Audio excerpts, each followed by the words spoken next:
ایک شخص سے ہمارے استاد تھے، ان کی ملاقات ہوئی تو وہ کہہ رہے تھے، وہ بالکل اپنے پنجابی سٹائل میں، پنجابی انداز میں، یا رسول اللہ تسی مینوں سدیا ہے تے بار بار سدے رہی ہو، میرے پاس تو امرودوں کی ٹوکری کے علاوہ کچھ نہیں تھا. یعنی یوں کہتے ہیں. وہ کہتے ہیں مجھے جستجو ہوئی، پوچھو تو صحیح ان سے کہ یہ کیا وہ بار بار کہے میرے پاس تو امرودوں کی ٹوکری، اس کے علاوہ کچھ نہیں. تو خیر میں نے ان سے جب بات کی کہ کیا ہوا، یہ کوئی سناؤ سی کیا ہوا تمہارا، تو کہہ رہے میں ادھر جاڑا والے کے قریب کی علاقہ، وہاں نہر کے کنارے امرود کی ایک ٹوکری لگا کے امرود والے بیٹھتے ہیں روڈ پہ، تو میں وہ کرتا تھا.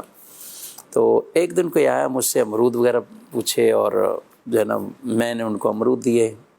پتہ نہیں کیا ہوا، وہ مجھے گاڑی والا آدمی کہتا ہے مدینے جاؤ گے؟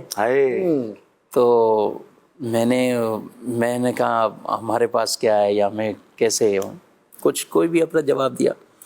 کہا نہیں تو آپ کا بنا ہوا ہے پاسپورٹ؟ بڑے میرا شناختی کارڈ بھی مجھے نہیں پتا ابھی وہ بھی ہے کہ نہیں ہے. تو مجھے تو اس طرح کی کہہ رہے کہ اس آدمی نے پتہ نہیں کیا قبولیت ایسی تھی کہ بس اس نے کہا کہ تم جو ہے نا میرے ساتھ چلو، اپنے گھر پہ چلو، جو بھی اپنے کاغذات کچھ مجھے دکھاؤ.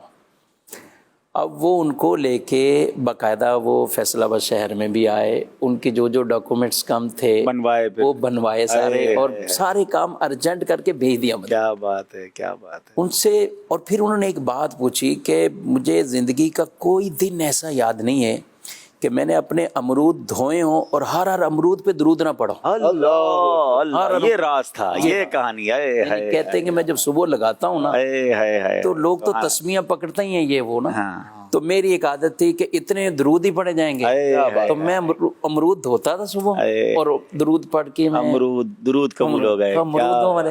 تو وہ وہاں بھی کہ یا رسول اللہ میرے پاس تو امرودوں کی ٹوکری تھی، ایک ہی تھی، وہ درودوں کی ٹوکری تھی حضرت، وہ درودوں کی ٹوکری. کیا بات ہے.